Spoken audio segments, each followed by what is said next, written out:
Congratulations. You have all made the opportunity to now go into the next chapter of the history of Israel. We have covered the beginnings. We have covered the reigns of the kings. We have covered the divided kingdoms. We have covered also the captivity, although there isn't a lot talked about with regard to the captivity, until we get into the minor and the major prophets. Then we'll find out a little bit more. But now we've reached the book of Ezra, which takes us now in our history of the nation of Israel to the time when they now come back, or they return from their captivity. All right, so just to give you an idea of how far we actually have come, even though we're still not halfway through the books of the Old Testament. All right, so we have been going very quickly, and we will continue very quickly as we begin the book of Ezra. Basically, two books that give us a running history of what happens as the people return back to Jerusalem from their captivity. Ezra with the building or rebuilding of the temple, Nehemiah with the rebuilding of the wall. And then once we get through those two books, we then get into what we call the wisdom literature, or the poetic books of the Old Testament, before we get into then the major and the minor prophets. So give you kind of a bird's eye view of where we've come and where we're continuing to go. So tonight, we're dealing with the book of Ezra. And let's get started and talk about what Ezra talks about. Basically, what we're doing here now is that Ezra, the priest, reports the fulfillment of the earlier prophecies that after 70 years of captivity, God would gather his people. He said this through the major and the minor prophets, that he would regather his people after the captivity was done. And so now we're finding the fulfillment of those prophecies. God would gather his people and bring them back to the land of Canaan. Just to give us an idea, we're going to go to Jeremiah chapter 29, and we find here, nestled in the middle of Jeremiah's book, this prophecy that God makes. And so let me read it for you. We're beginning in verse 10 of Jeremiah chapter 29. For thus says the Lord, after 70 years are completed at Babylon, I will visit you and perform my good word toward you and cause you to return to this place. For I know the thoughts that I think toward you, says the Lord, thoughts of peace and not of evil, to give you a future and a hope. Then you will call upon me and go and pray to me, and I will listen to you. And you will seek me and find me when you search for me with all your heart. I will be found by you, says the Lord, and I will bring you back from your captivity.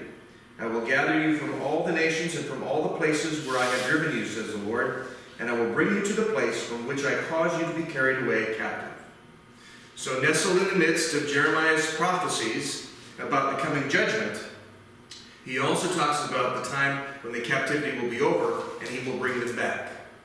So Ezra now is the book that helps us understand what happens as they come back to the land of Canaan.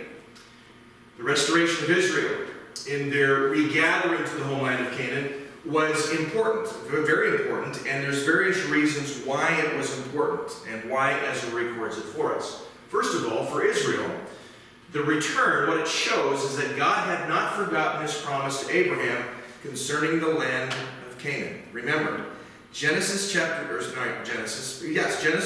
12, God makes a promise to Abraham, right? That from his seed, a great nation will rise up. And the nations of the earth will be blessed through him and his seed.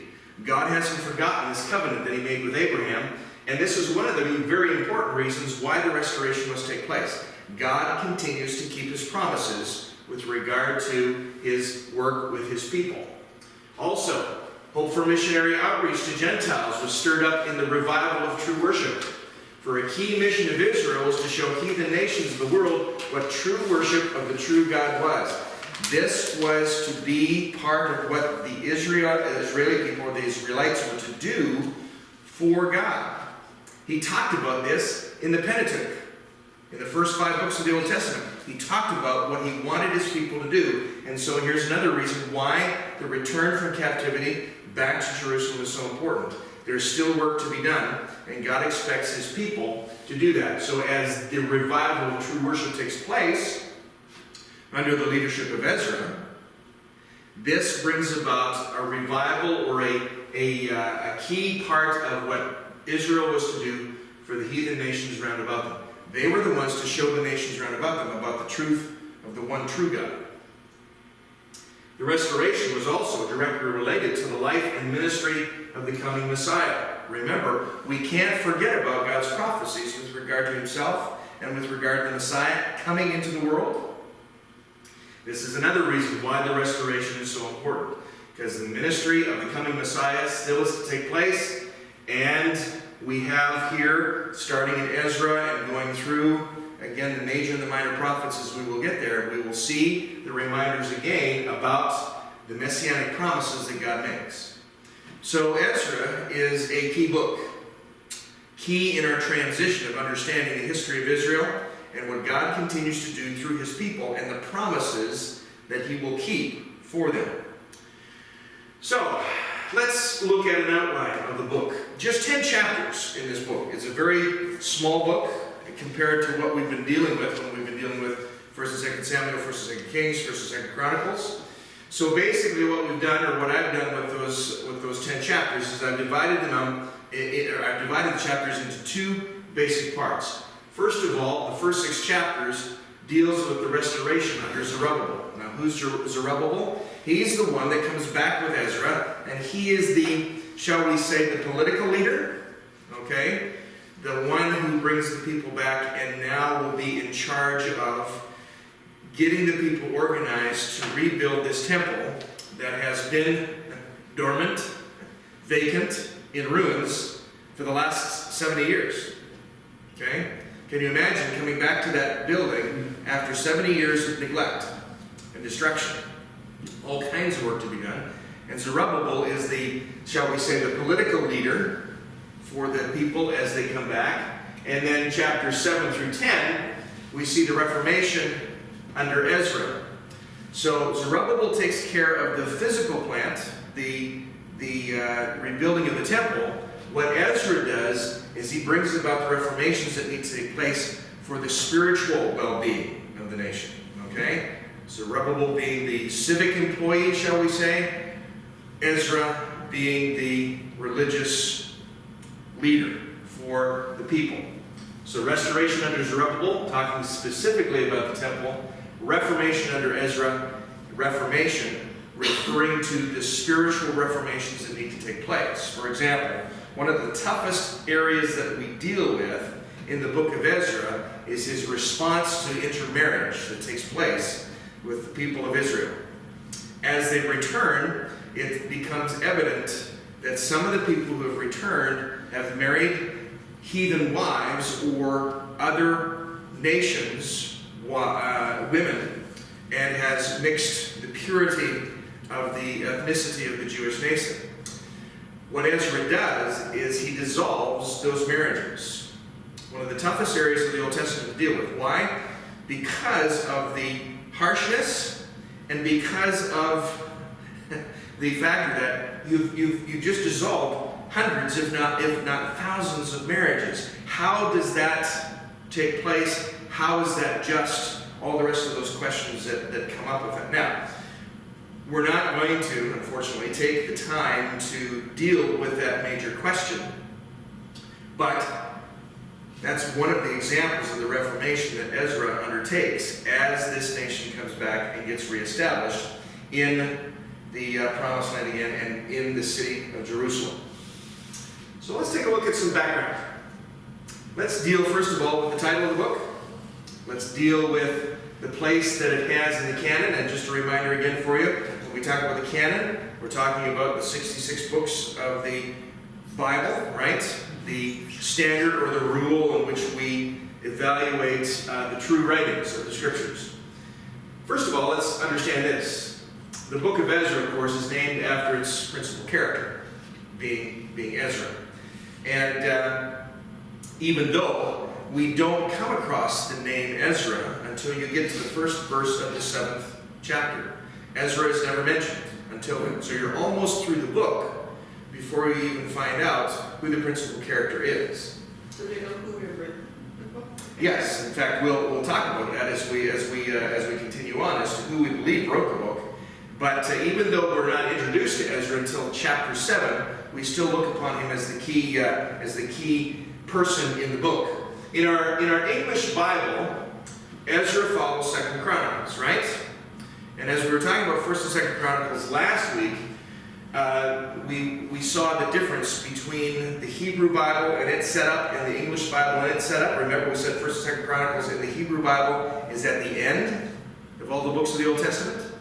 Here we have Ezra following 2nd Chronicles. Basically, why we've done that is because, again, Ezra picks up where 2nd Chronicles leaves off. Okay, talking about the restoration of the temple. Again, with again with 1st and 2nd Chronicles. Remember, in the Hebrew Bible, 1st and 2nd Chronicles is one book. Okay, in the Hebrew Bible, Ezra, and then what's the next book after Ezra?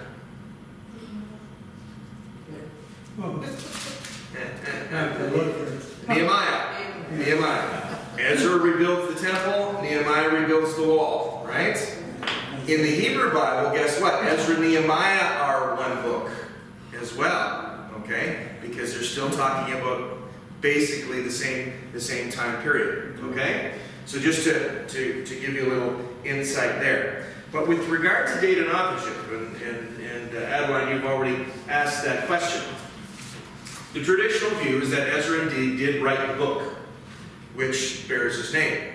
Okay? Now, with Ezra and Nehemiah being one book in the Hebrew Bible, that causes a bit of discussion with regard to authorship, not only for Ezra, but also for Nehemiah. But some interesting things here as we take a look at it. Now, remember when we talked about 1st and 2nd Chronicles, we were thinking that it is quite possible that Ezra was also the author of 1st and 2nd Chronicles, right?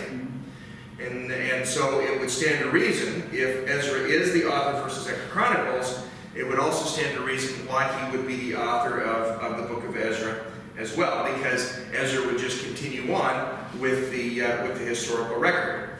And so with that in mind, we're going to go with the traditional thought that Ezra is the author.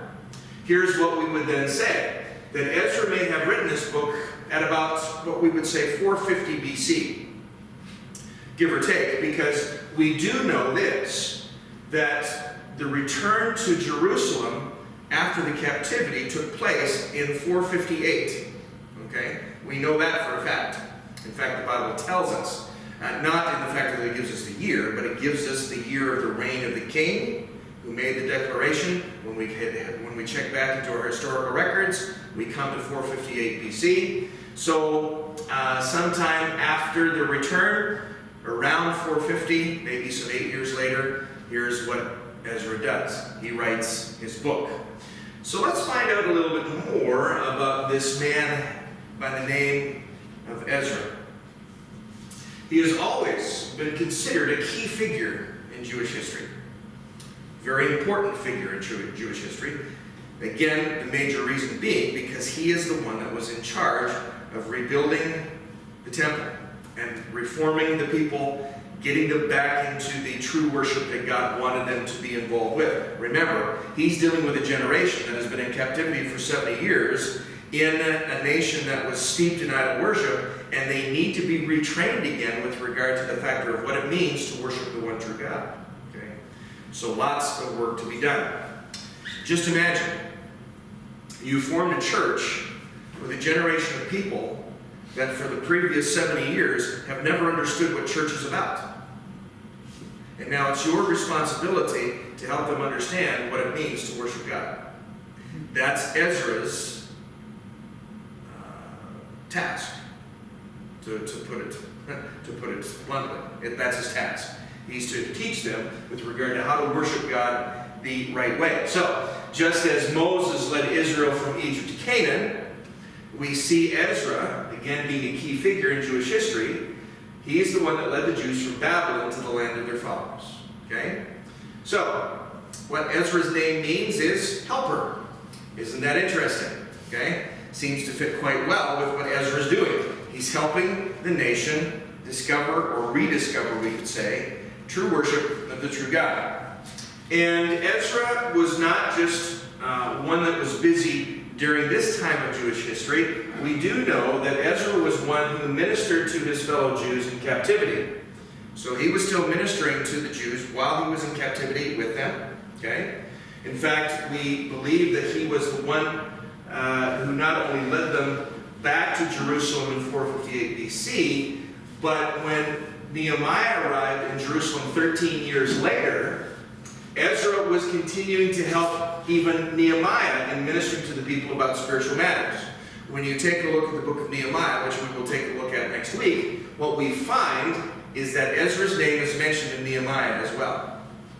And what Ezra will do to help Nehemiah as the wall is rebuilt and as things are brought back together for this nation of Israel.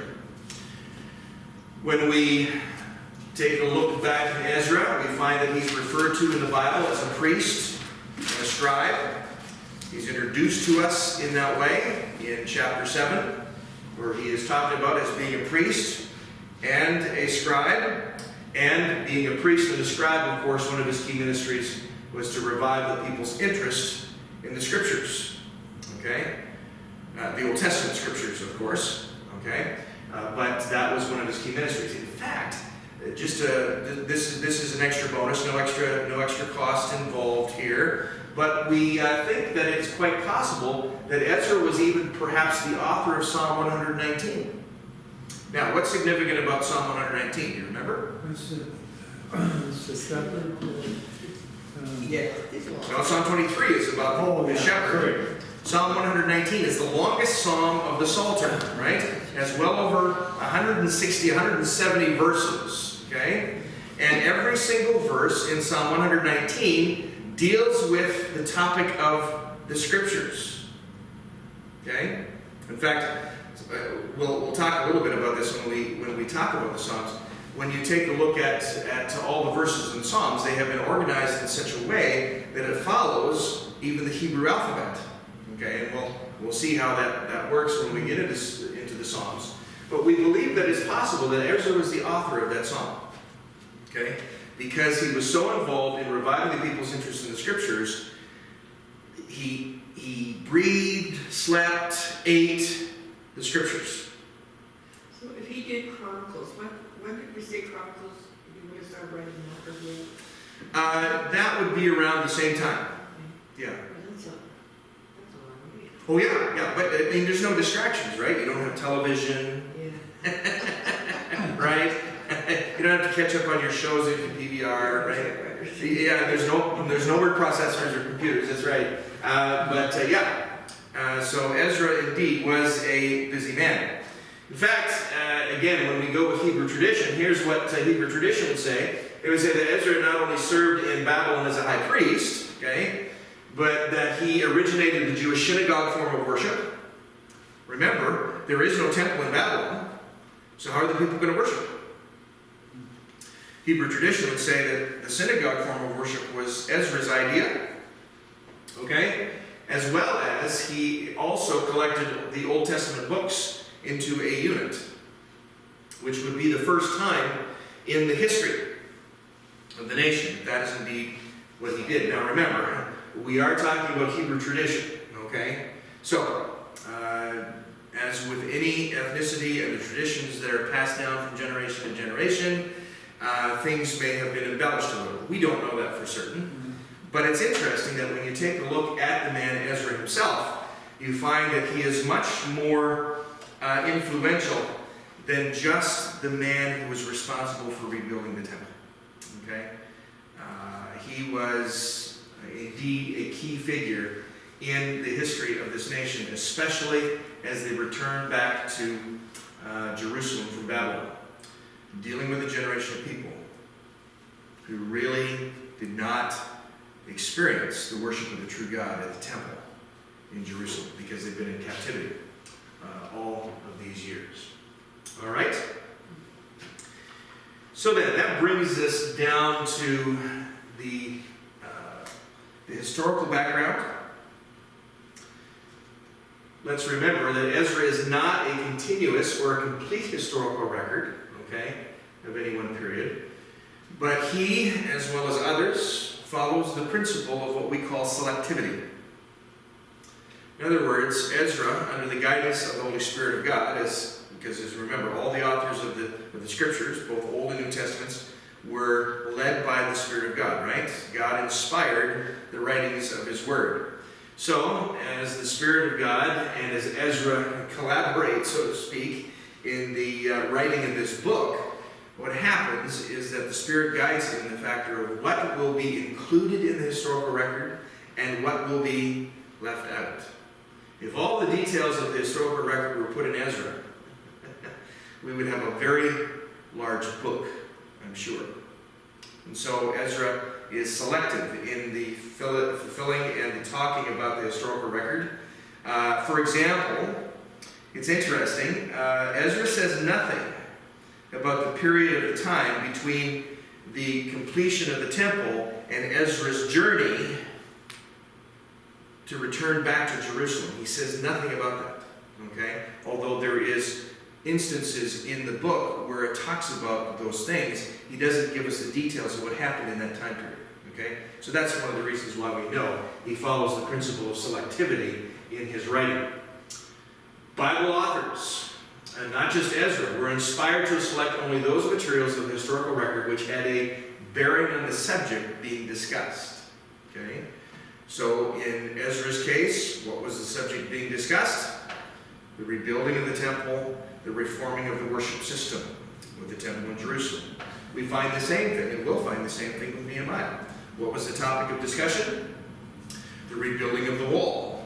So Nehemiah really doesn't talk anything about the restoration of the temple at all.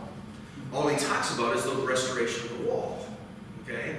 And the reforms that take place as Nehemiah is there, because not only do we find the marriages being dealt with and talked about in Ezra, but we find that Nehemiah also talks about that in the last chapter of his book, in chapter 13, about the marriages being dissolved, okay? So, a selective process in the sharing of the historical background. This brings us to the purposes of the book.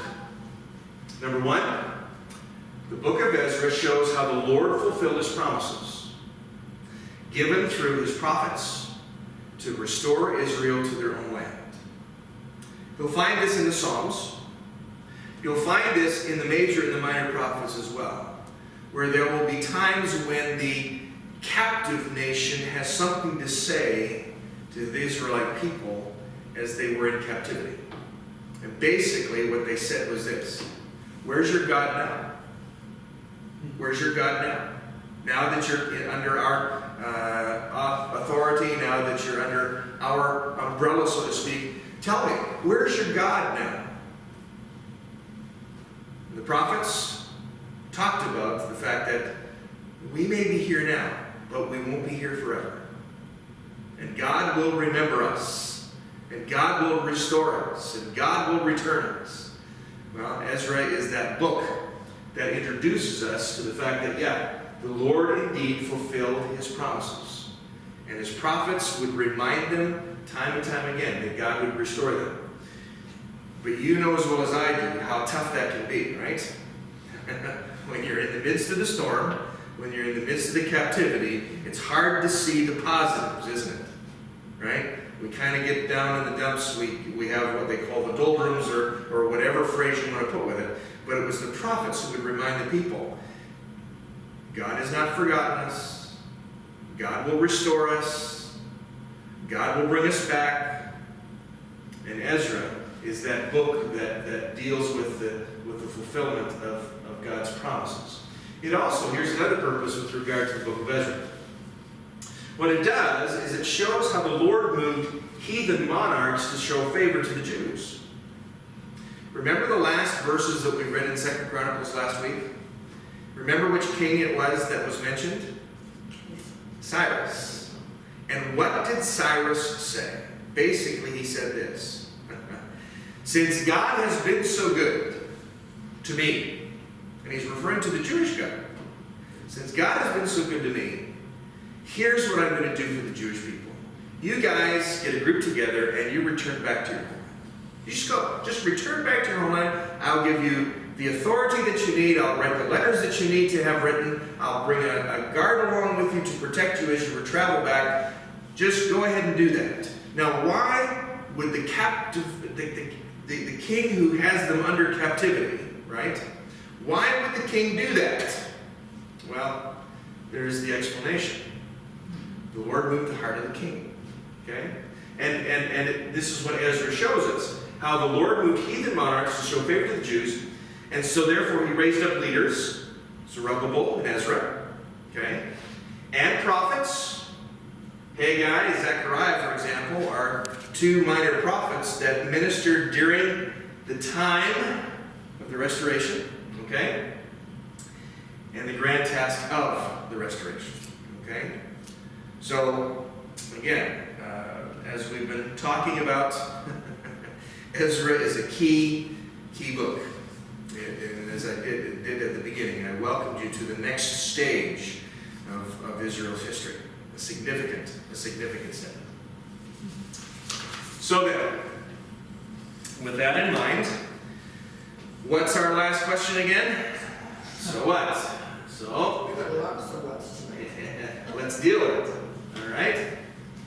First of all, note the important spiritual qualifications of God's servants. Ezra gives us some great insight into what God expects of his servants. For example, they need to be devoted to and studying his word. And Ezra was known for that. Again, if he was, for example, the author of Psalm 119, okay, the longest chapter of the entire scriptures, and all the verses talk about is the scriptures. That would seem to indicate that Ezra's kept some time in that book, right? Or in the books of the Old Testament. Servants of God need to be devoted to learning, then studying his word. But not only learning and studying, but a result of the learning and studying is this, of course, applying and obeying, right? And so this is a great reminder for us. If we want to be servants of God that are top-notch, if we want to be servants of God that are doing the things that servants of God need to be doing, we better be learning, studying, applying, and obeying. Okay? If you're doing the first one, you know you have it all down pat, but you're not applying it. It kind of negates the other one, doesn't it? It negates the other, yeah. It's kind of like, well, as James talked about, right? The person studies themselves in a mirror and finds that there's something wrong, only to walk away and do nothing about it, right? And what did James say? How foolish that is, right? The same principle, right? This is what James is referring to in the New Testament. Learning and studying is great, but if we're not applying and obeying, we've only got half the equation, okay? So, spiritual qualifications of God's servant. Here's the question we should ask. Where are they with regard to the study and the learning and the application of the Word of God? What are they doing with their Bible? Is a great question to ask of anyone who wants to, or desires to, or has the opportunity to serve God and His church. What are they doing with their Bible?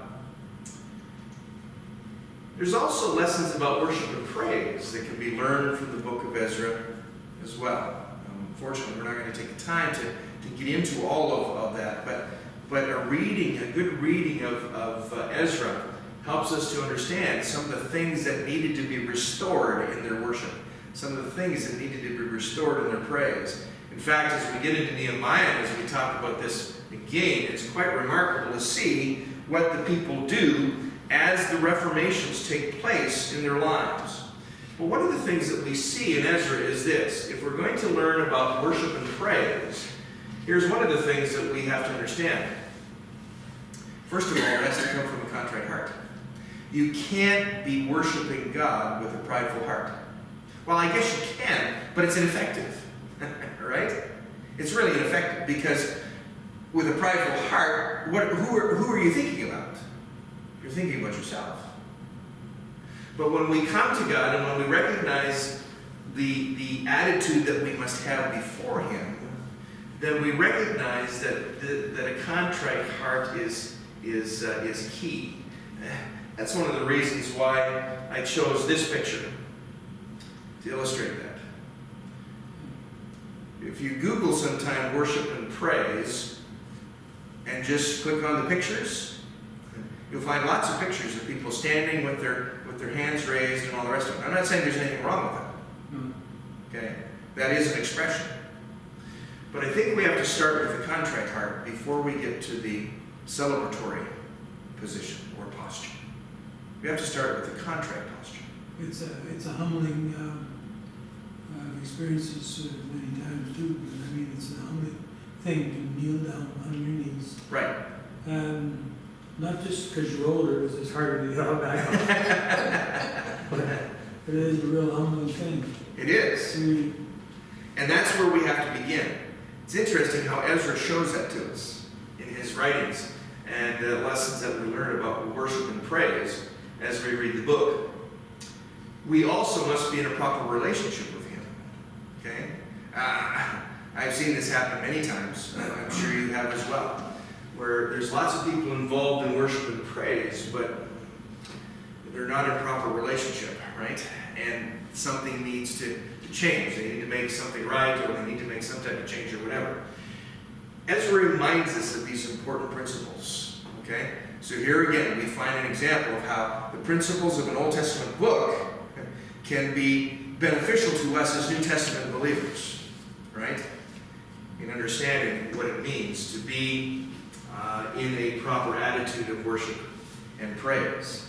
That's one of the contrite heart makes me thinking, I don't know if it was my daily devotion I went to do yesterday, but I should write these things down. But a heart of stone, Yes. bronze, and then a diamond at the tip to engrave. To And I engrave. had to read that a few times, and then it hit me. You know what they were saying. You know, That was in Jeremiah. Thank you. That was in Jeremiah, because I read the same passage. Yeah. Ezra reminds us of this as well. God's work is always opposed by Satan. When Ezra returned and started to rebuild the temple, do you think everybody in the neighborhood was happy about that? They weren't. Ezra received some letters. Ezra received some letters from people that weren't really happy about what he was doing. In fact, threatened to expose him, they thought, with regard to all that he was doing. And Ezra had to deal with that as well. God's work is always opposed by Satan. What Ezra does is it shows us how we can prevent and overcome such opposition. And so it's a great lesson for us again. For example, what Ezra shows us in how we can prevent and overcome such opposition was that we see Ezra was one who remained committed to what God wants. Okay? Notice, it's not to what he wanted, but to what God wanted. Okay? There can be a major difference. Okay? And that's sometimes how we need to deal with and prevent such opposition, is to remain committed to what God wants. Okay? Also, we can learn this. We must depend upon God's enablement. And that's where Ezra was. He had to depend upon God's enablement. Because if it was left up to him and his own resources, perhaps these ones who were opposing what he was doing and threatening to tell on him, right? They were going to be the tattletales to the authorities, back to whoever the authorities were. Ezra could have panicked and started to try to do all kinds of damage control. But what does he do? He depends upon God's enablement. In fact, we'll find it not only in Ezra, but we'll find it in Nehemiah as well, where we see snippets of how Ezra talks with God about these things. And then says, Lord, remember me. Okay? Nehemiah says that often in his book, as we will get to it next week. Here's something else that is a point of discussion for us in the so what category of Ezra. You know, at times God uses unbelievers to fulfill his tasks and his work. King Cyrus was one of them. Right? King Cyrus was was one who worshipped many gods. And yet, what does God do? He uses him. He uses him for his purposes. The same way as God used King Nebuchadnezzar for his purposes. What was significant about King Nebuchadnezzar? Well, he was the one that came in and destroyed the temple, destroyed the city walls of Jerusalem, and took the people captive back to Babylon. Why did he do that? Because God used him as an instrument of judgment upon his people. Now God uses another king to restore his people back to the city of Jerusalem and back to the restoration of the temple. God is not limited by the amount of followers he has. God's plan will continue, whether we choose to be involved or not. And God's plan continues at the beck and call of those who cannot resist his influence. God will use whomever he needs to fulfill his tasks in his work. Last thing, marriage is a serious business. You can't escape that when you read Ezra. You can't escape it at all. Marriage is a serious business. So serious, in fact, that Ezra, for lack of a better way of putting it, is forced to make difficult decisions and force difficult decisions for people who made poor choices. Marriage is a serious business. That's something that I think we've forgotten about in this culture, in this day, in this age, of how serious this business is. We don't enter into it lightly, because if we do, we find grave problems. We don't exit out of marriage flippantly either. Why? Because when we don't take marriage seriously, we enter into serious problems. Problems that we did not anticipate, challenges that we did not want to bring upon ourselves, and situations and circumstances that if we were able to turn the clock back, we would in a heartbeat. Marriage, I'm going to say it again, is a serious business. You should never get married without the Lord's going before you and preparing your way. It's the best way to do that. It always is. And isn't that true, Pastor? Any covenant you make with the Lord, yeah, like when I was an alcoholic and I got down on my knees and asked him to take it from me, and I said I will never, I'll be the happiest person. And I made a covenant with him. I wouldn't have the strength, or I wouldn't have the guts, put it that way, to break that covenant. right. Mm-hmm. Because to me it represents death. Mm-hmm. It represents I'm done for, because I made that and he made it happen. Right. And you can't break that. Yeah. And if we were to treat the marriage covenant the same way, right? Because is that not what marriage is? It's a covenant. Okay, and it's not just a covenant that we make between ourselves and our spouse, but it's a covenant that we make together with God. That this is something that we've entered into with God's blessing. It's a covenant that we make between each other as husband and wife, and with God as a couple. If we treated marriage with the same seriousness, we would find that, a lot more marriages would survive. It doesn't mean that there wouldn't be marriages without problems. Oh yes, there's always issues that you have to deal with in a marriage relationship. But the same matter is this: if we understand the covenant that's involved in that, then we understand the work that is needed to be involved in maintaining and growing and improving that covenant that we've made. So, marriage is a serious business. Well, there's the book of Ezra. Just 10 chapters, but very key in understanding what God again is doing with the nation of Israel as he restores them now back to the land that they were taken from. Remember when we started this study in the Old Testament, we talked about God's redemptive plan, right? God's redemptive plan for his people. And how the thread of that has continued on throughout all the books. And now as we come back from captivity, back to the promised land, back to Jerusalem, back to the temple, we see God's redemptive plan continuing at work, right? He's restoring his people. It's part of God's redemptive plan. So we're going to leave it there. And then when we get together next time, we will deal with the book of Nehemiah.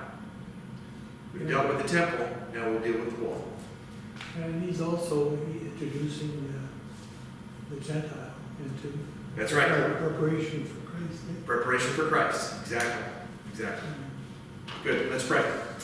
Thanks again, Father, for your word. Thank you for its treasures, the way in which it teaches us about you, your nature, and your character. As we continue on into our other studies, as we continue to think about and ponder the thoughts and ideas that we find in Ezra, may it continue to encourage us in our walk with you. We pray it in Jesus' name. Amen.